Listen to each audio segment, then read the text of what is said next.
Muted. Hello, and welcome to the longest virtual table. I am Tonya Akins, President and CEO of Howard County Library System.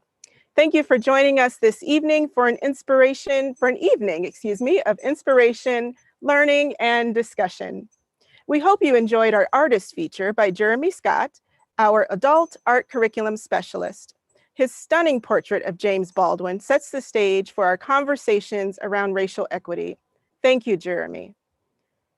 Before I introduce tonight's guest speaker, I want to thank our partners, Anagata Delights, Caribbean Cuisine, Cured, 18th and 21st, Roving Radish, La Prima Catering, and Calvert Library in Southern Maryland.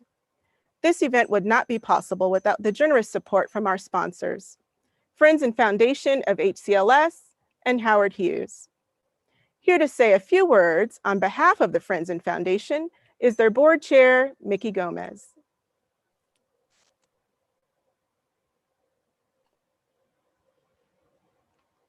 Thank you, Tonya.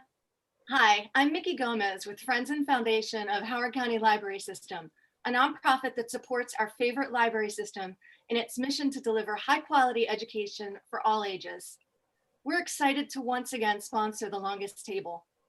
Speaking with each other instead of at each other is more important than ever, but it's not always easy. That's why we're so glad to be a part of bringing Daryl Davis and his transformative approach to conversation here to our community.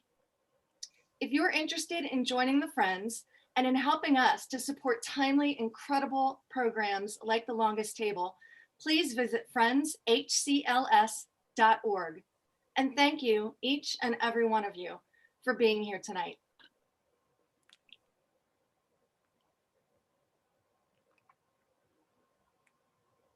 Thank you, Mickey. A few housekeeping notes. Participants are muted, but you may use the chat feature for assistance or to submit questions. Please note that our team is hard at work behind the scenes to best ensure tonight's event runs smoothly.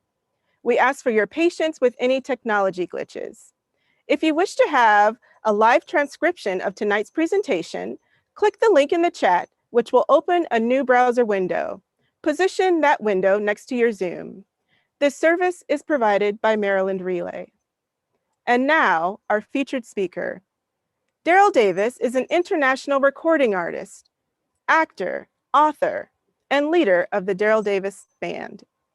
A legendary blues, boogie woogie, and rock and roll pianist, he played with Chuck Berry, among many other greats. He is also an actor on stage and screen, including roles in the critically acclaimed series The Wire. He is with us tonight to talk about how he built relationships with and convinced members of the Ku Klux Klan to leave the organization through intimate conversations and building relationships. Daryl chronicled this journey in his book, Klan-Destine Relationships, and documentary, Accidental Courtesy. He is the recipient of numerous awards, including the Elliott-Black Award, the MLK Award, and the Bridge Builder Award. Please welcome Daryl Davis.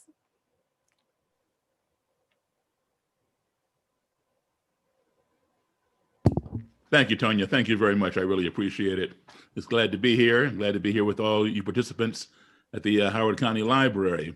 I'll start by just giving you a little bit of background on myself so you can understand where I'm coming from and why I've done some of the things that I've done. First of all, I'm 62 years of age, born in 1958 in Chicago. And my parents were in the U.S. Foreign Service. So I spent a lot of time overseas during my formative years, starting traveling at age 3 in 1961. I lived in Africa, I lived in Europe, and visited many countries in between. Normally what happens is you get assigned to a country for 2 years, and then you return back home here to the States. You're here for a few months, perhaps during the summer, or you might be here for a whole year, and then you're assigned back overseas to another country for 2 years. So back and forth, back and forth. That was my life for most of the formative years of my growing up. Now, when I was in class overseas in elementary school and things like that, my classes were filled with kids from all over the world. My classmates were Nigerian, Italian, Japanese, French, German, Russian, Swedish, you name it. If they had an embassy in those countries, all of their kids went to the same school.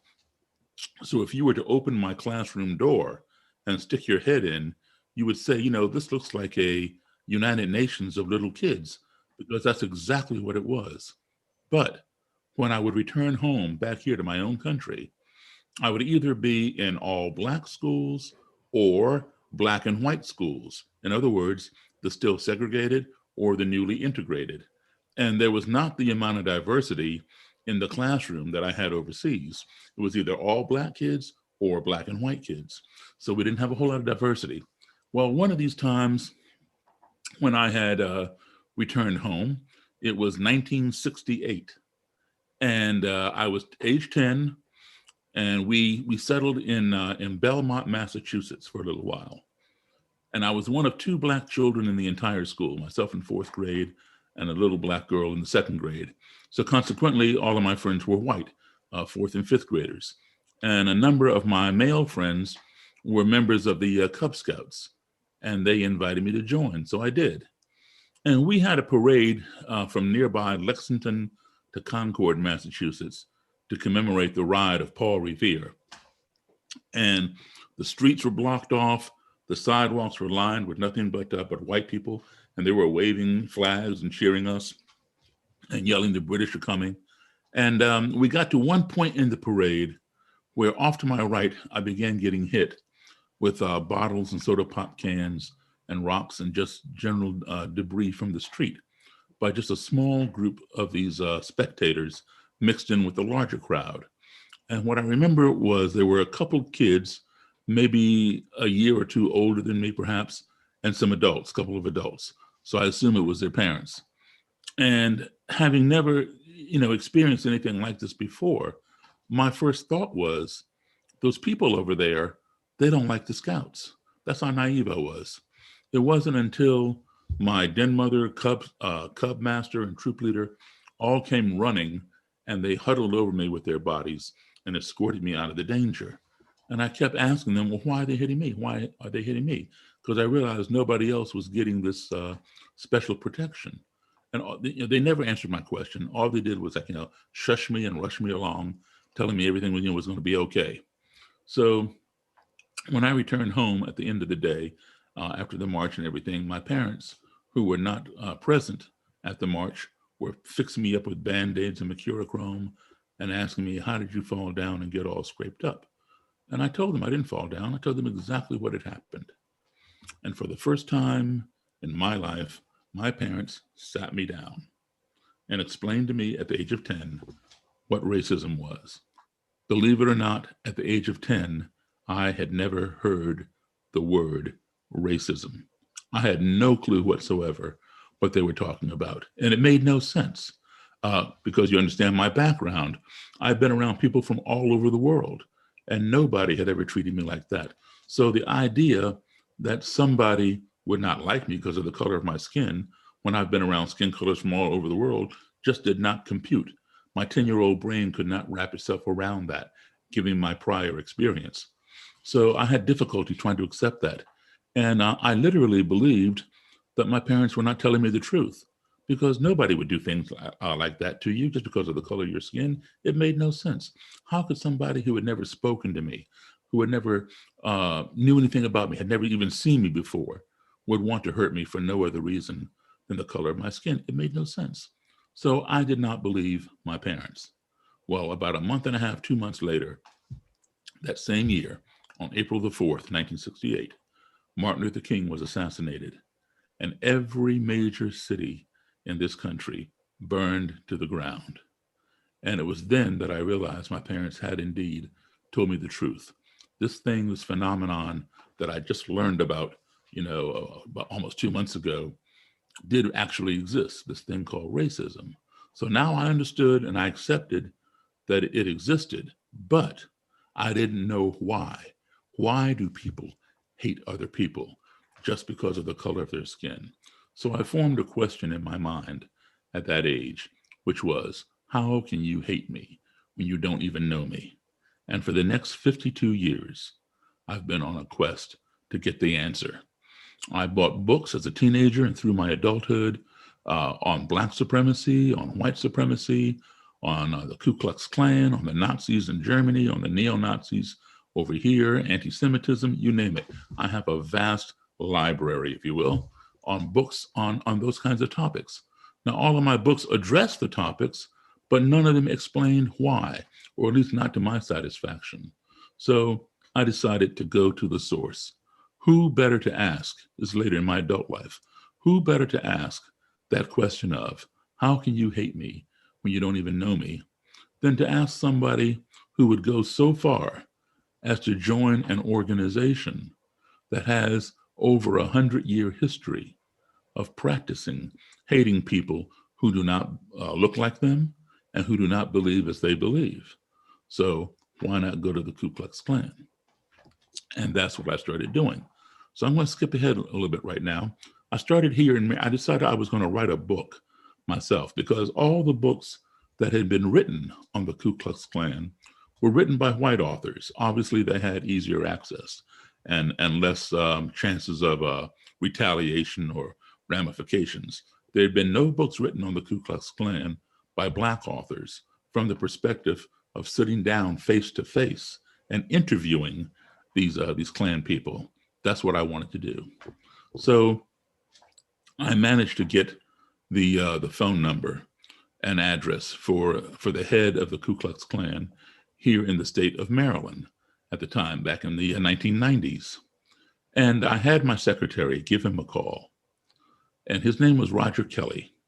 And I had her call Mr. Kelly and tell him that she's working for her boss, who's writing a book on the Klan.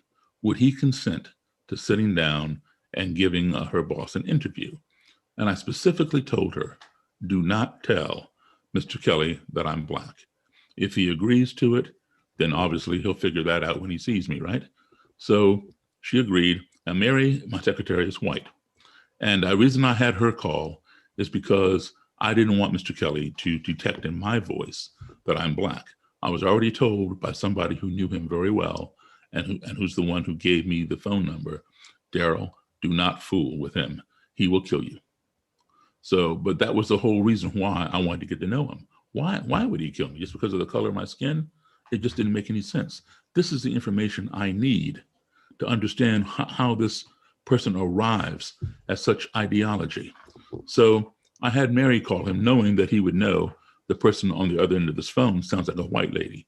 And chances are this white lady is not working for a Black man, and certainly not a Black man who's writing a book on the Ku Klux Klan, because they didn't exist. So mine was the first. So she called him and she got a hold of him, and he did not ask what color I was. She didn't allude to it, and he agreed to do the interview. Now, we chose a motel up in Frederick County, Maryland. And Mary and I got there super early. And we got some soda pop from the machine down the hall, and Mary put it inside an ice bucket, got it all cold, because I wanted to be hospitable to my guest when he arrived. I had no idea what this man was going to do when he saw me. Would he come in the room and sit down and do the interview like he told Mary he would over the phone? Or would he freak out when he saw me and say, I'm not talking to you, and turn around and walk away? Or would he attack me as this other person was afraid for my safety that he would do? So in any event, I was going to be hospitable. So we set the time for 5:15 on a Sunday afternoon. Now, the way the room just happened to be, if you people were standing in the hallway, looking through the door into the room, you could not see who's in the room. You had to enter the room, go around the corner, and then you would see the room. So until you were halfway into the room, you had no idea who was in there. I took the lamp off, put the table in the most obscure corner of the room, and put a chair on one side for Mr. Kelly and a chair on the other side for me. And beside my chair, I had a black canvas bag, which contained a copy of the Bible and a cassette recorder and some blank cassettes. I put the cassette recorder on the table, all in hopes that he would allow me to record our interview if he did, in fact, come in after seeing me. And I also had a copy of the Bible, as I said. Now, why did I have the Bible? Because the Ku Klux Klan claims to be a Christian organization, and they claim that the Bible preaches racial separation. Now, in my reading of the Bible, I have never seen that in there. So I wanted to be able to reach down, pull out my Bible and hand it to Mr. Kelly and say, please show me chapter and verse where it says blacks and whites must be separate. So I'm all prepared. Right on time, 5:15, knock, knock, knock. I'm seated at the table. Mary hops up and runs around the corner and opens the door. In walks what is known as the Grand Nighthawk, which means bodyguard. And this guy comes in, he's wearing military camouflage, the Ku Klux Klan insignia right here, which is a red circle with a white cross and a red blood drop in the center of the cross. The initials KKK on this side, and embroidered on his cap, it said Knights of the Ku Klux Klan. And on his hip, he had a semi-automatic handgun. He comes in, and Mr. Kelly is walking directly behind him. And when the Nighthawk turned the corner and saw me, he froze in his tracks. Well, Mr. Kelly did not realize that his bodyguard had stopped short, and he walked right into his back and knocked him forward. And now, so they both are stumbling around trying to regain their balance. And I'm just sitting there at the table, like, looking at them. And I can read their faces. It was as legible as a highway billboard sign. All I saw was apprehension. And I knew what they were thinking. They were thinking, did the desk clerk give us the wrong room number? Did we misunderstand something? Or is this an ambush? So I stood up and I went like this to display my palms to indicate I had nothing in my hands. And I walked forward. I extended my right hand and I said, "Hi, Mr. Kelly. I'm Daryl Davis." He shook my hand. And the Nighthawk shook my hand. So far, so good. I said, "Please, come on in." They came in. I asked Mr. Kelly to have a seat. He had a seat. The Nighthawk stood at attention to his right. And right before I sat down, Mr. Kelly asked me if I could show him some ID. I showed him some ID. And then we got on with this interview. Now, we were talking, back and forth and agreeing on some things, disagreeing on other things. But every time my cassette recorder ran out of tape, I would reach down into my bag and pull out a fresh cassette. Or if he would say, "Well, Mr. Davis, the Bible says blah, blah, blah," I'd reach down, pull out my Bible and hand it to him. Every time I reached down like this, the bodyguard would reach up like this and put his hand on the butt of his gun. And I understood what he was doing. That's his job. He's a bodyguard. He has no idea what I have in my bag. He doesn't know me. So he's doing his job to protect his boss. So I got that. But after a little while, he realized, there was no threat in the bag. And I went in and out of the bag and he didn't move. A little over an hour into this interview, there was a very quick, fast, very short noise that came out of nowhere. It was like this. That was it. It was all there was to it. And it happened so fast and only lasted a short time that my ear could not discern what it was. So I perceived it to be an ominous, threatening noise because I had no idea where it came from. It was unexplainable. And I knew I didn't make it. So if I didn't make it, he had to have made it, Mr. Kelly, who was sitting like 2.5 feet in front of me across this little lamp table. And in that split second, I jumped up out of my chair and I hit the table because I was getting ready to come across that table. And here's what goes through your mind. I had gone, when you fear for your life, because I perceived it to be an ominous noise. There was no reason why a noise like this would happen, and I could not figure out what it was. And already, I'm in my mind, I'm sitting in a room with the head of the Ku Klux Klan. That's not a good situation for most Black people. And I've already been told by somebody who knows him, "Daryl, don't fool with him, he will kill you." And now he's making some weird noise that I can't explain. So I have all this going through my head. So you fear for your life. When you fear for your life, you go into what's called survival mode. And in survival mode, you can generally do, one of about 4 things. Some people, they just pass out, they faint. Because the fear is so great, their brain can't process it and it shuts down and they fall out and they're unconscious as a defense mechanism. Other people, their muscles would tighten up and they'll constrict and they'll start shaking and you can be hitting on them and they won't even be deflecting the blows. They're frozen. That's called paralysis by fear. I don't do any of those 2 things. I don't pass out. I don't constrict like that. The third thing people will do is to run away from the fear. That is your best option. As quickly as you can, separate yourself from the source of fear. Put it somewhere else. That would have been my first choice if it had been available to me. But you cannot outrun a bullet in a motel room. I was not armed. My secretary is not armed. The only person who I knew for sure who was armed was the bodyguard. I could see his gun in his holster right there. I did not know if Mr. Kelly had a weapon up under his suit jacket or not. All I knew was they're armed, I'm not. So you can't outrun a bullet in a motel room. The fourth option you have is to do what's called a preemptive strike. Get them before they get you. And that's what I was on my way to do. I was getting ready to pounce across that table and take the bodyguard and Mr. Kelly down to the ground and disarm the Nighthawk in order to protect myself and my secretary, because his job is to protect himself and his boss. But when I hit the table, I was looking right into Mr. Kelly's eyes, and I didn't say a word. I knew my eyes were speaking for me, and he could read my eyes. My eyes were clearly saying to him, "What did you just do?" But I noticed that his eyes had fixated on my eyes. He didn't say a word either, but I could read his eyes, almost like telepathy. His eyes were saying to me, "What did you just do?" And the Nighthawk had his hand on his gun again. He never drew it out, but he was ready. He had his hand on it. He was like looking back and forth between both of us. And his eyes were saying, "What did either one of you all just do?" Well, Mary, there were no more chairs, so she was sitting on top of the dresser to my left. And she realized what had happened. And she began explaining it to us when it happened again. What had happened was the ice in the ice bucket had begun melting, and the cans of soda were like shifting down the ice. So it made that noise again. That was it. And we all began laughing at how ignorant we all had been. You know, somebody could have gotten shot over an ice cube. That's how crazy it was. So it was laughable, but it wasn't. But this was, I won't say this was a learning moment, but it was definitely a teaching moment. The learning would come later.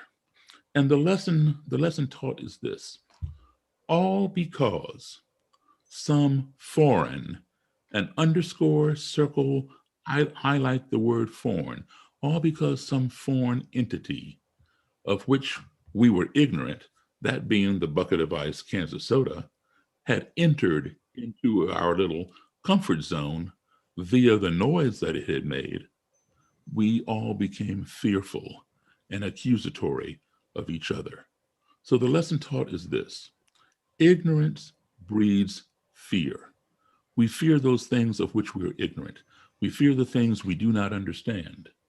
If we do not keep that fear in check, that fear in turn will escalate into hatred, because we hate the things that frighten us.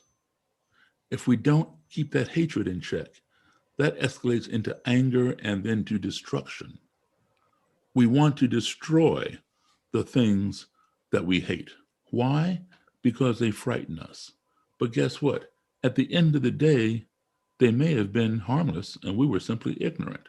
So ignorance breeds fear, fear breeds hatred, hatred breeds destruction.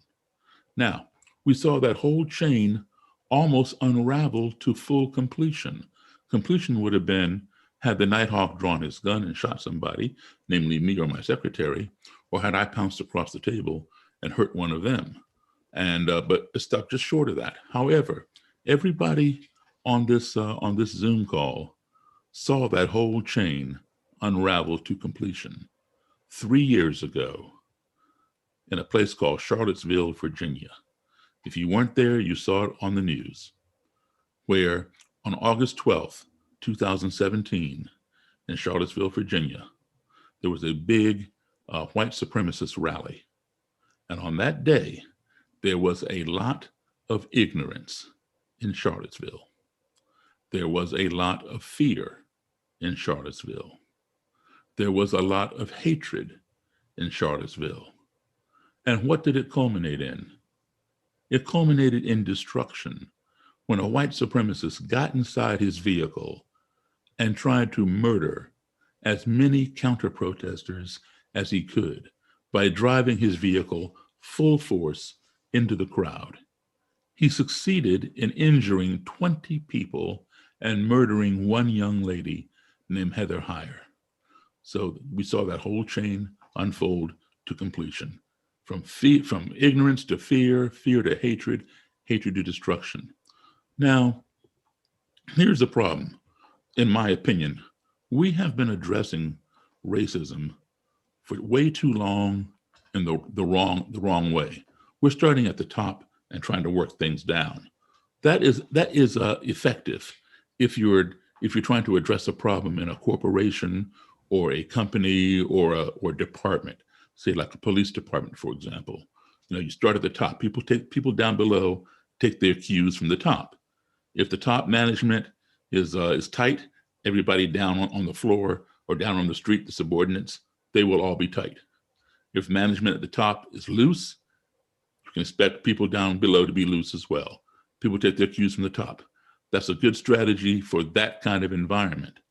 But when you're dealing with racism, you can't do top down. In that way, you can do it systemically, but when you're dealing with individuals, you can't do it top down, all right? What I'm saying is forget about the destruction. That is nothing but a symptom. Forget the next level down, the hatred. That's another symptom. The next level down is fear, another symptom. The root cause is at the bottom, ignorance.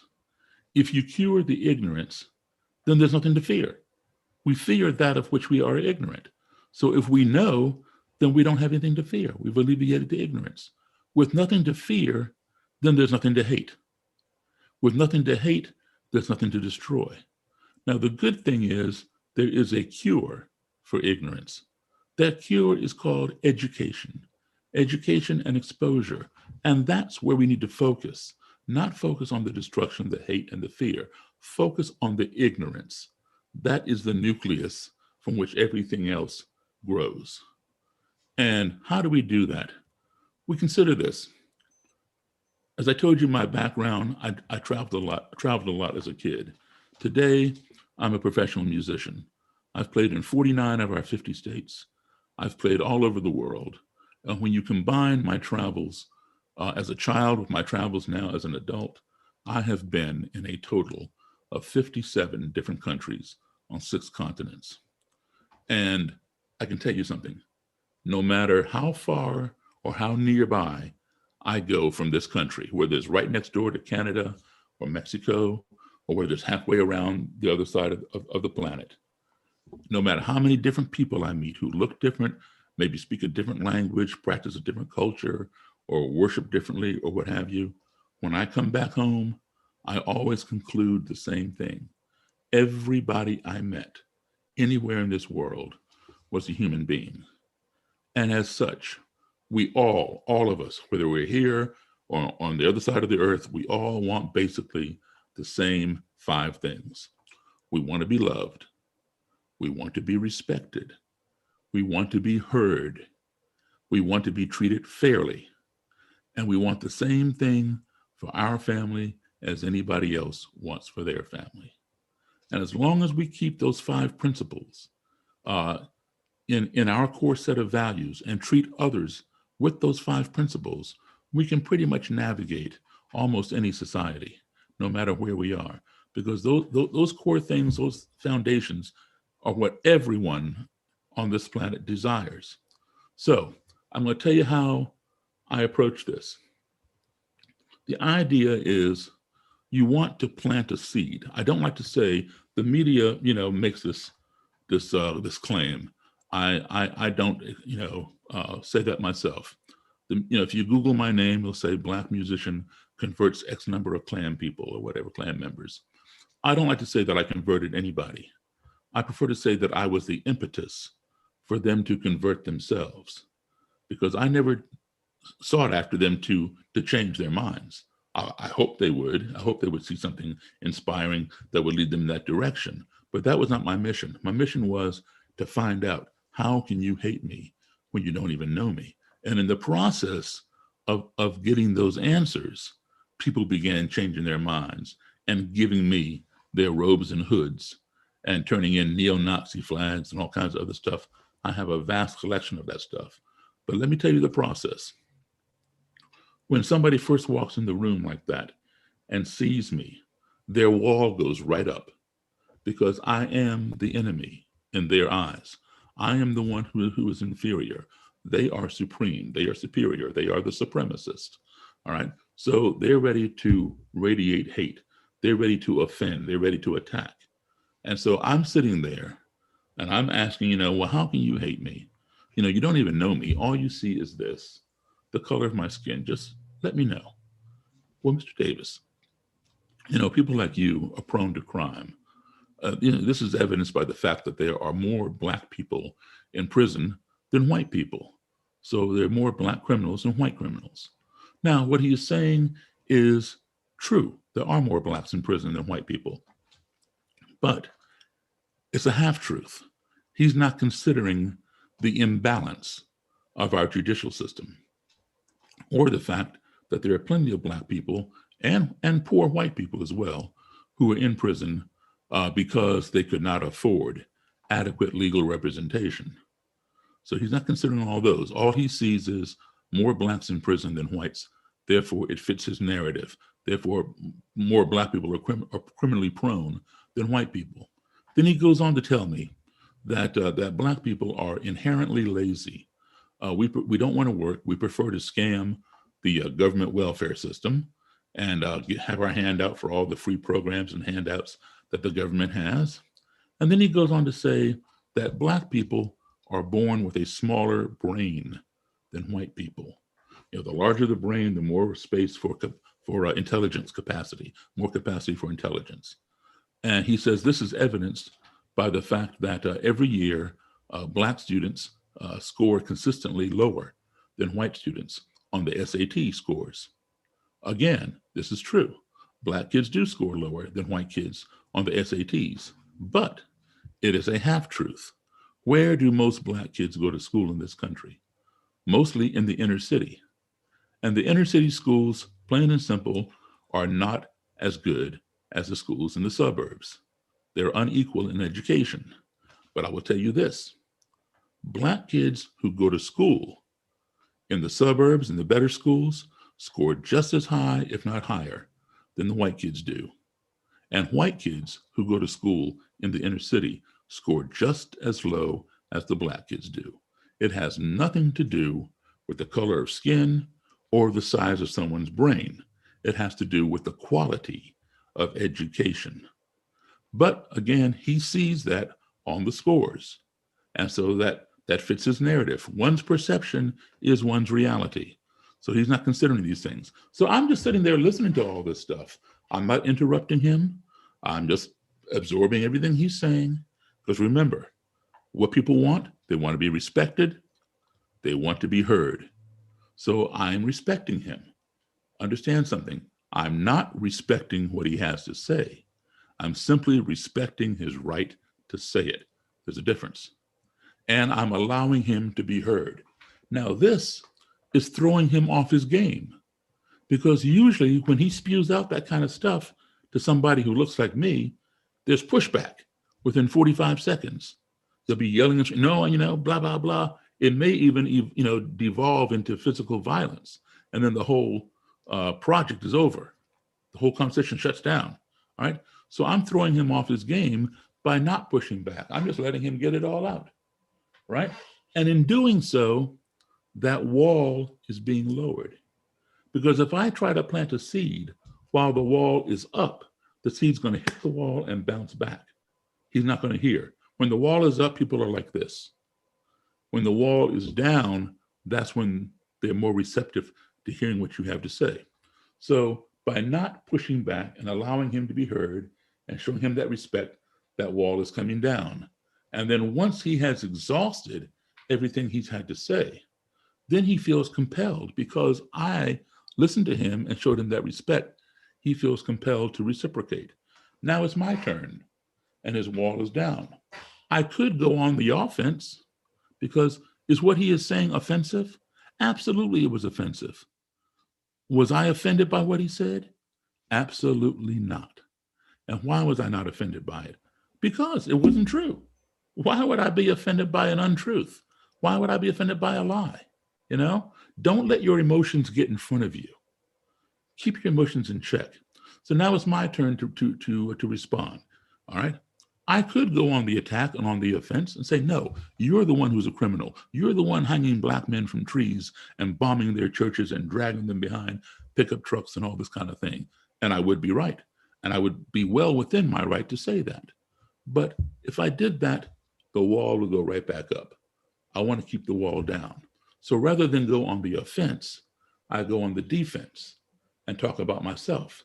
And that way I am launching an attack, but I'm planting the seed over across the wall because the wall is down. I said, listen, I hear where you're coming from. However, I don't have a criminal record. Nobody in my family has a criminal record. I've never been on welfare. Nobody in my family's been on welfare. Now, as far as my brain size goes, I've never measured my brain, but I'm sure it's the same size as anybody else's.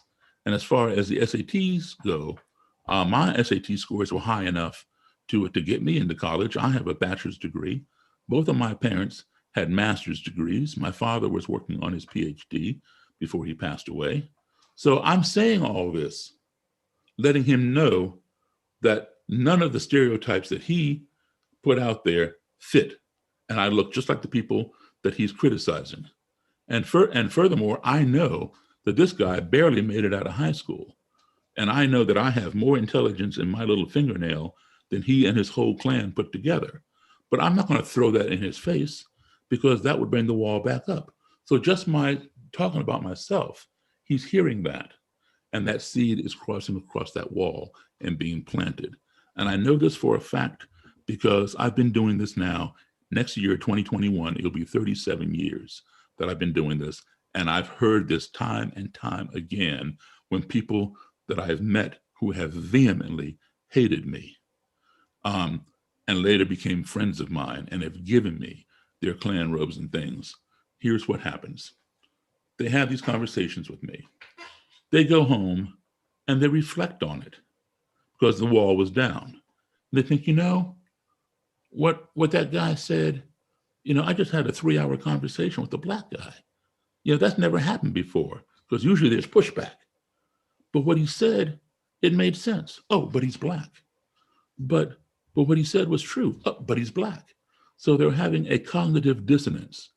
They know what I'm saying is true, either because they've researched it and found out, or they already know it to be true, but they don't want to accept it coming from a black source.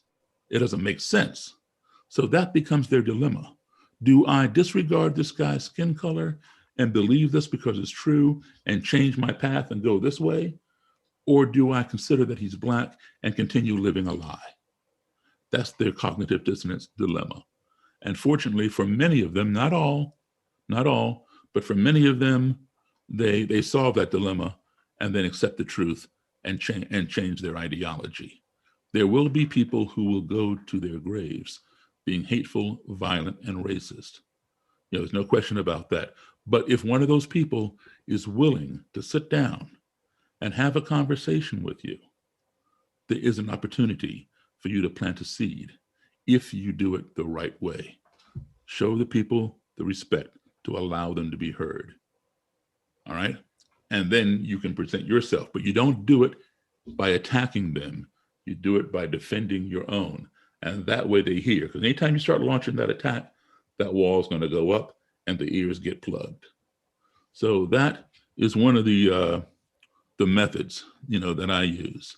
And it's been a very, very successful one that has brought down Klan groups here all over Maryland. Today in Maryland, we do not have a large active Klan group as a result of the leaders leaving the Klan, and I now have their robes and hoods. So I'm ready for some questions if you have any.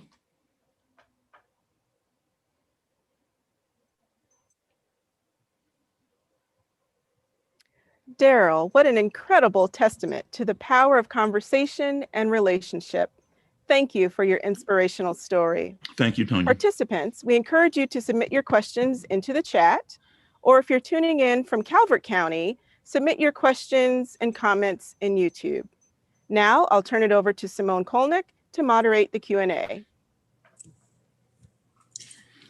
Daryl, we have lots of questions, the first of which we're going to do our best to get to all of them. The first question is, can you please repeat the 5 things that people need and people love? Yes. People want to be loved. They want to be respected. They want to be heard. They want the same things for their family as you want for your family. And they want to be treated fairly. Loved, respect, heard, treated fairly, and the same things for their family as you want for yours. Great. The next question is, thank you, Mr. Davis. What did you think of the movie Black Klansman? Well, I knew the story long ago, way before the movie ever came out. Personally, I thought the book was better than the movie. That's just my own personal opinion. I wasn't crazy about the acting in the movie, but the guy who played David Duke, I think his name was Topher Grace. He was a professional actor. I think the other people were kind of new at acting, but this guy, he nailed David Duke. I mean, you thought you were looking at David Duke on the screen. So he was the only actor that I really particularly cared for. Okay. The next question is, it seems like facing such hostility and hate from KKK members would be exhausting. What do you do to rejuvenate and care for yourself? You know, that's a very good question. And you're absolutely right. You know, hate is exhausting. But let me tell you something. It becomes more exhausting for them than it does for the recipients. Because they wake up in the morning thinking, you know, well, I don't want to go there because a Black person works there. I'm not going to shop there because there's a Black person behind the counter. I mean, you know, believe me, the routines that these people go through, hate is exhausting, but it's a lot more exhausting for them than it is for me. And if I can sit down with somebody and help them to improve their lives by showing them that, you know, hate, it's what's eating them up. It's not bothering anybody else. It's what's eating them up. And they can turn things around, then it's better for everybody. So I'm willing to do that. Great. We have, what do you think of / how do you relate to critical race theory, ergo writings like White Fragility and How to Be an Anti-Racist? You know, I've not read those 2 books. I'm very familiar with them, but I've not read them because I'm not, you know, I'm not the one who is propagating racism. So, you know, they wouldn't really apply to me. And how do you suggest we open the conversation with those who exhibit racist behavior, but do not openly consider themselves racist? Most importantly, people we may work with or are acquainted with in some way. Absolutely. And that is an excellent question. We have to address these issues. Okay. Even the mildest, just because somebody doesn't wear a robe and a hood doesn't mean they cannot harbor racist or anti-Semitic or misogynistic, you know, feelings or things like that. We have, you know, when you hear a joke that's a little off color and it's offensive to someone's gender or religion or their color of their skin, ethnicity, culture, whatever, then step up and say something. Step up and say something, because otherwise your silence makes you complicit in their expression of whatever it is they are discriminating against. There's an old saying, he who walks in silence hangs the innocent and lets the guilty go free.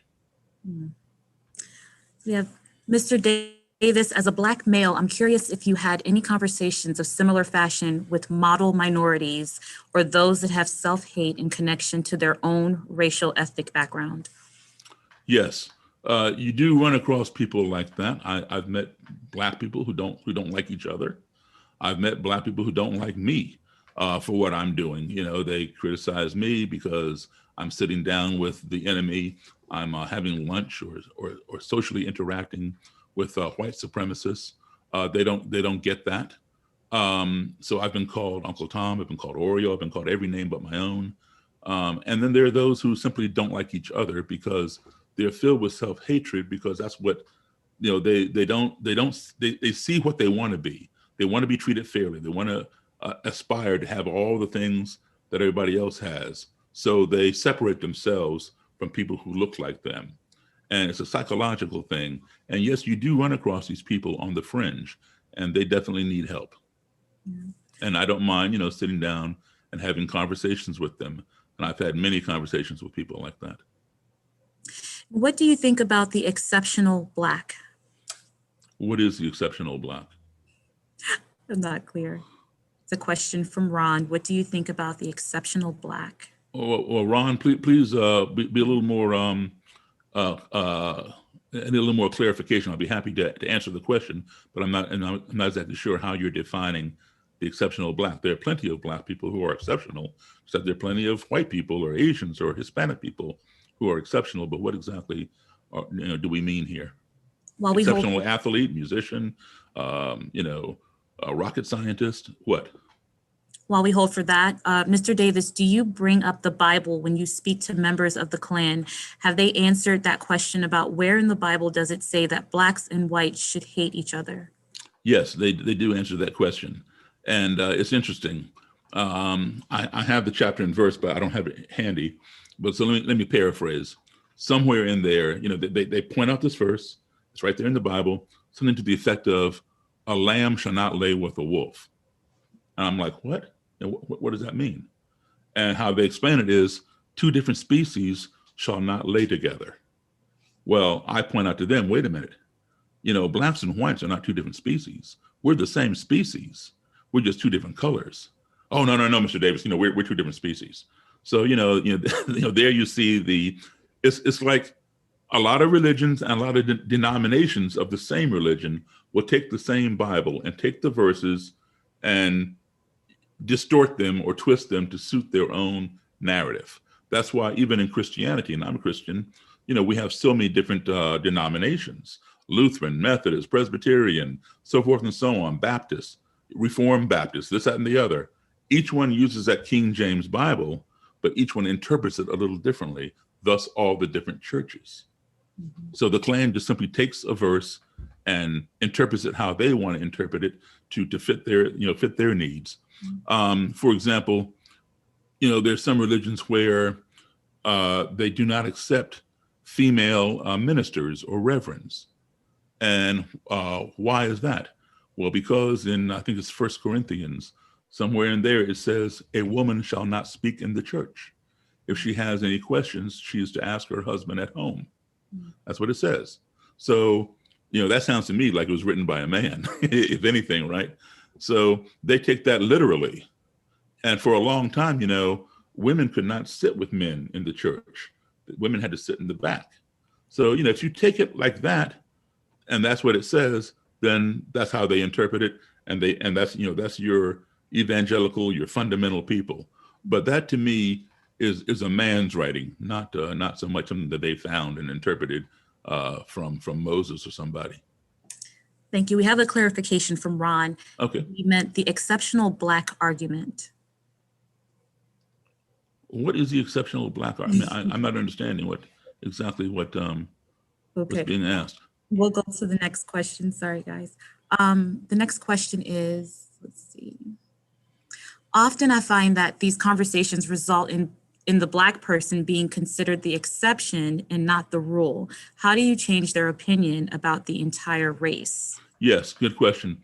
That does happen, because I've been told, well, Daryl's okay for a Black guy. So all those other Black people, that kind of thing. But once I feel safe with the person, safe, I'm not so concerned about my safety. I'll be more concerned about the safety of somebody else, who may be with me. But when I feel safe that this person is not a threat or a danger to any of my friends, because I've had Klansmen and other white supremacists over to my house plenty of times. And when I feel comfortable, that, they're not going to go off on anybody else, I will invite over some of my Black friends. I will invite over some of my Jewish friends and other people for them to engage with in order to prevent them from saying, oh, Daryl's the exception. No, I want them to meet other people. In fact, I took the head of the Ku Klux Klan, the Imperial Wizard, down to Howard University. Howard University is a HBCU.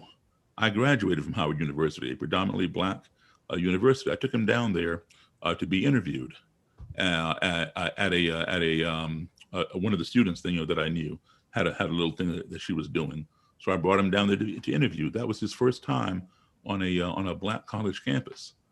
So these are things that they need to see. It's not always what they see in the movies or what they see on the corner of people dealing drugs or whatever else they might see on the 11 o'clock news of somebody getting locked up for this, that, and the other. You're at an educational institution, an institution of higher learning, and everybody there has more education than you do. That's kind of eye-opening. What, if any, pushback have you heard for your work, and what is your response, especially in the current racial climate? Yeah, I get pushback from the Black community, some people in there, also some from the white community, that people don't have time to sit down and talk with white supremacists. How can you sit down with the enemy?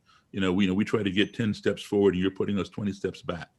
No, I'm not acquiescing to that ideology, but I'll tell you what, I have a ton of Klan robes. So I asked those people, how many robes have you collected? How many dents in racism have you put in there? Because when somebody gives up that ideology, when that one person changes, that changes a generation. And I've seen that happen. We have a comment that what a charismatic speaker you are, Mr. Davis, and thank you. Given that race is so abstract a concept, ergo Hispanic is not a race, but a geographic label, and so is Asian, and that most of us self-identify via cultural affiliations, how do you respond to the continued use of the label race on many government and corporate forms and its incorrect conflation with ethnicity? Yes, and usually when I have one of those forms and it says check off your race or whatever, or where it says other or whatever, I write human, because there is no such thing as the Black race, the white race. Yes, we use those terms, but race is a man-made construct. That's all there is. There's only one race. It's the human race, and there are subsets of that, different different colors of people, different cultures, et cetera, et cetera. But basically, there is one race. Thank you.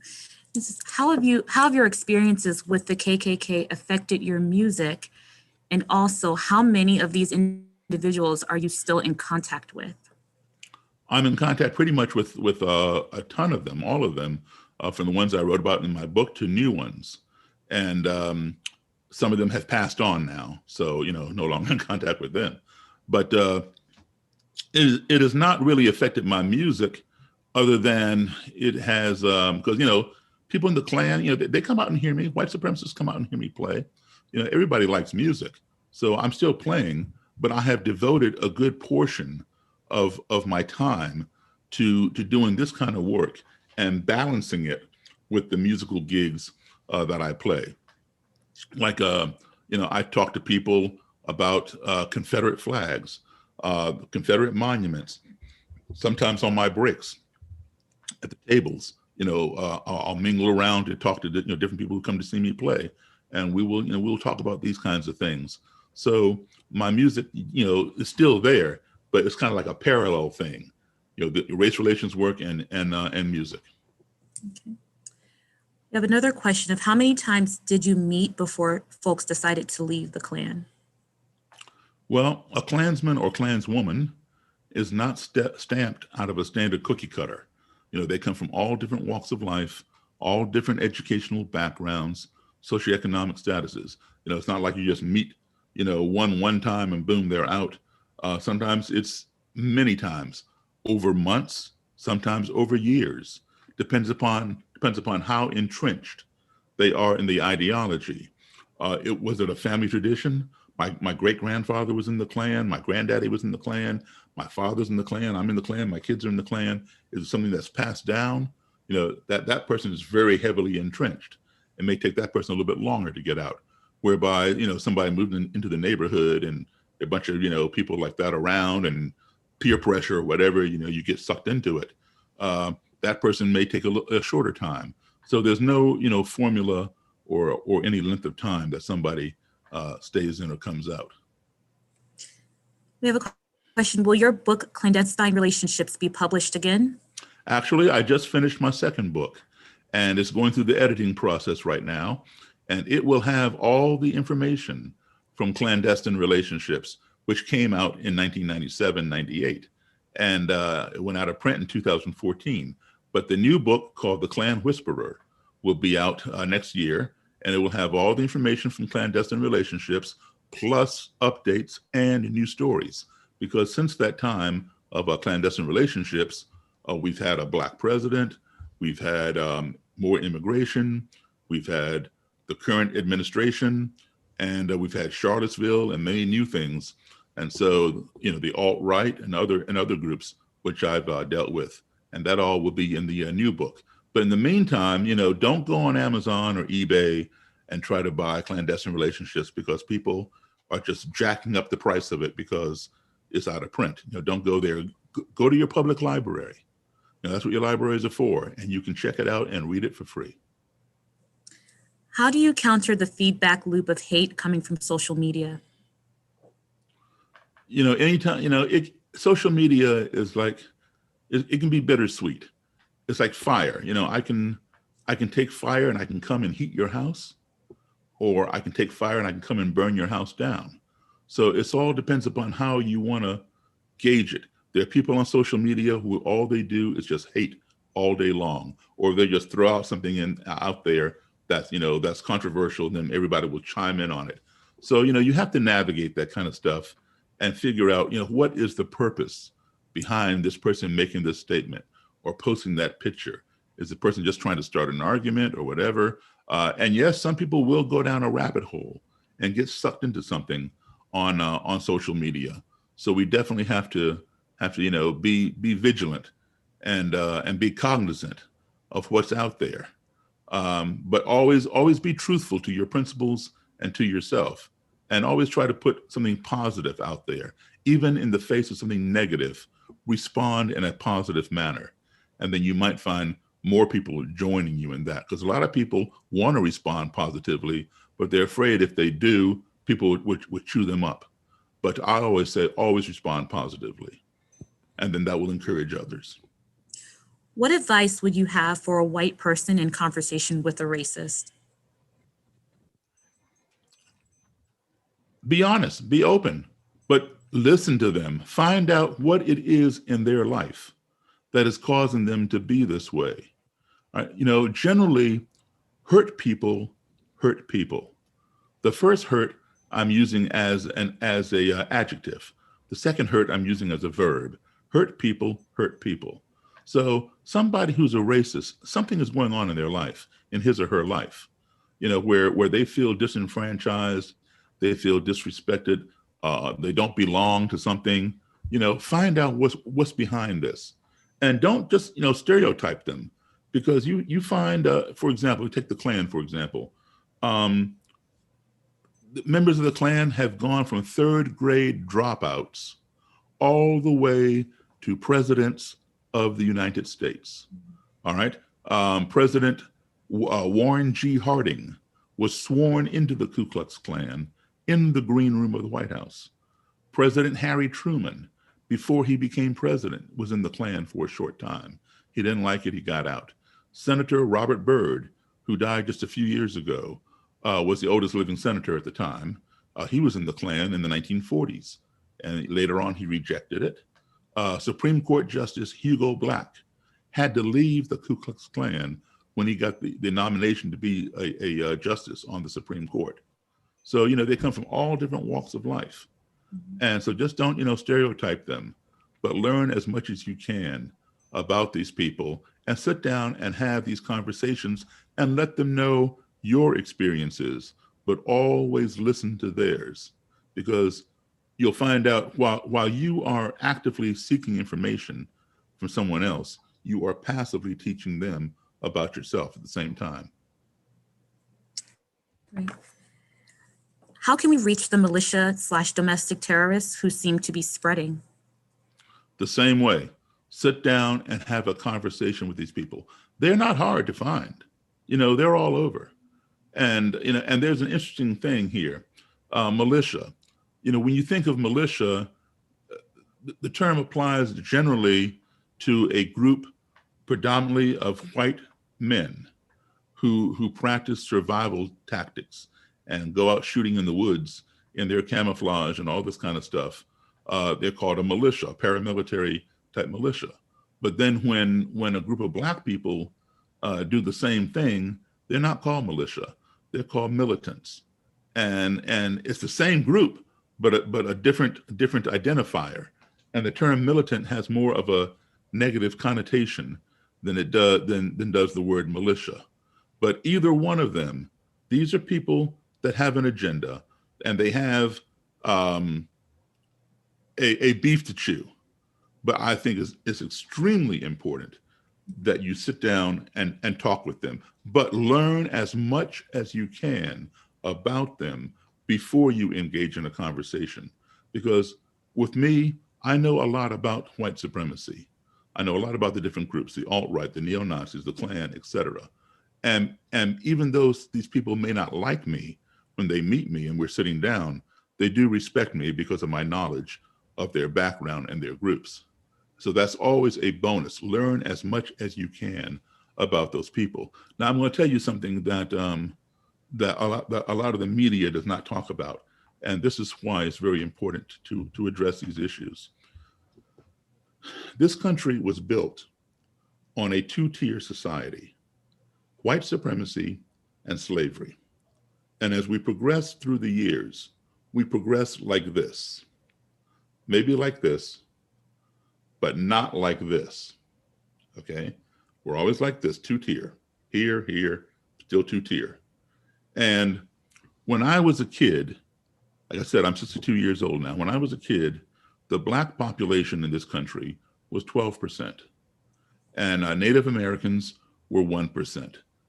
Latino, Hispanic type people were between 1 and 2%. Asians are just around 4%. Today, Black people remain at 12%, like 12.9, almost 13%. So we really haven't grown a lot. Native Americans are still at 1%. Asians have gone to 6%.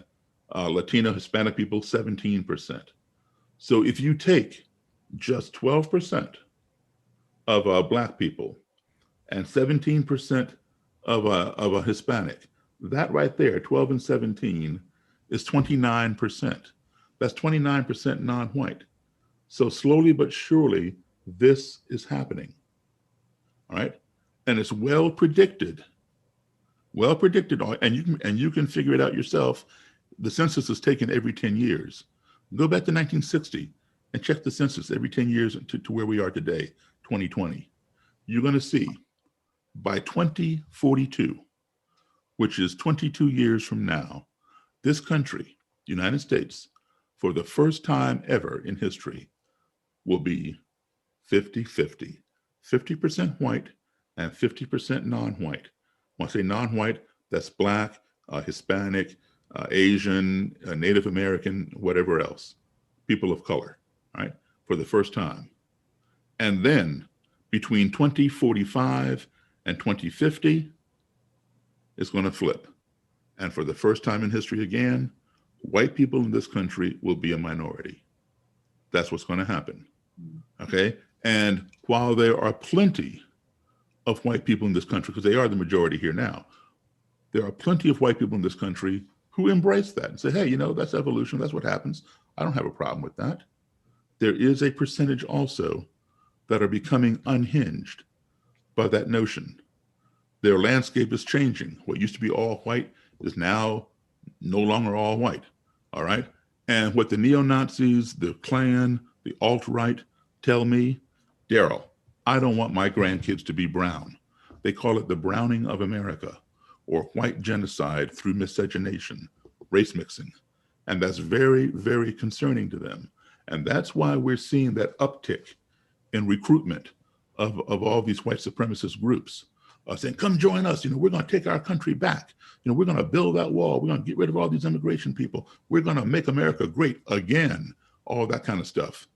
And so these groups are recruiting, and people who are fearing their landscape is being, the color is being changed, and they're losing population.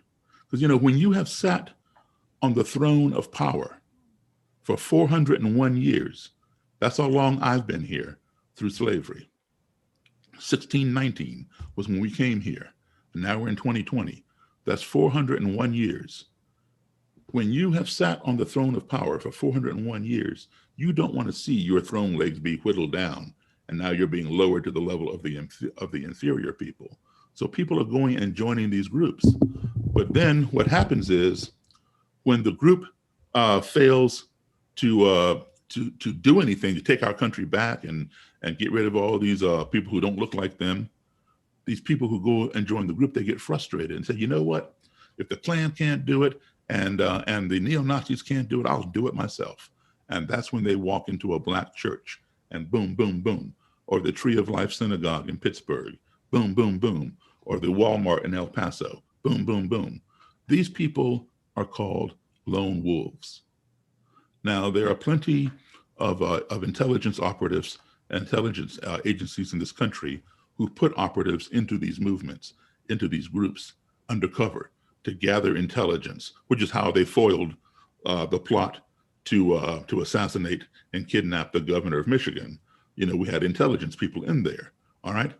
But you cannot infiltrate a lone wolf. That's only one person. And unfortunately, as we get closer and closer to 2042, we're going to see more and more of these lone wolves because they're becoming unhinged, which is why it's extremely important to be proactive and address these issues now. Don't be reactive because it's happening. And every time one of these lone wolves gets arrested or whatever, and they go and raid his home, what do they find? They find a cache of automatic weapons. And that is for what they call RAHOWA, R-A-H-O-W-A. RAHOWA stands for Racial Holy War, or for short, the Race War. It's also called the Boogaloo. The Boogaloo, RAHOWA, the Race War. It's all the same thing, all right? So, in fact, you guys, you saw a lone wolf a couple weeks ago. He came across state lines from Illinois into Kenosha, Wisconsin. And he shot 3 people, killed 2, wounded a 3rd, and went home. That's a lone wolf, 17 years old. We're going to see more and more of those people. Dylan Roof, who walked into the Emmanuel Church in Charleston, South Carolina, that was a lone wolf. Robert Bowers at the Tree of Life Synagogue in Pittsburgh. Wade Page, who went to the Sikh temple in Oak Creek, Wisconsin, and murdered 6 Sikh people. You know, these are lone wolves, and we're going to see more and more of those people unless we get this thing under control and start addressing it and being proactive and not waiting for it to happen and then trying to address it. Absolutely. We have so many great questions, but we're going to wrap with this last question. Sure. How did the interview at the motel you described end? Oh, it ended very, very well. He and I, we agreed to get together again, and we certainly did. And we became very good friends. We would go out and have dinner. And eventually he left the Klan and gave me his robe and hood. And he disbanded his large Klan organization here in Maryland. So it ended very, very well. But it wasn't overnight. It wasn't over months. It was over several years. Because when you plant the seed, that's step one. But you must come back and water the seed. That's the key. Thank you, Simone. Daryl, thank you again for sharing your story and your Saturday evening with us. My pleasure. One of the things we like most about The Longest Table is the opportunity for small group conversations. As we invite you to join a breakout room, please find your conversation menu. It looks like this was in your swag box. Please note that it may take a moment for your table host to join your room. Table hosts, please remember to join your assigned room number. Hosts assigned to room 25 and up, please join whatever room you land in and assist there. We will all return here at 7:55 to wrap up. Enjoy your conversation.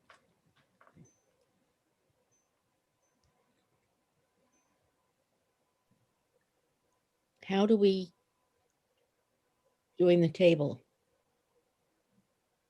Uh-oh. I hear you. Do you hear me? I hear somebody. That's Daryl. Oh, hi, Daryl. I've got to thank you. You were wonderful. Thank you. I'm trying to figure out how I get to my table. Pardon? I'm trying to figure out how do I get to my table? Everyone's going to be automatically sent Oh, to a okay. table. Thank you, guys. This is Dwayne St. Clair. Can people hear me? Yep. I think you might be in my table. I'm not sure. Are you table 28? I'm trying to find out. Where did you find which table you were supposed to I be am on? not in any table.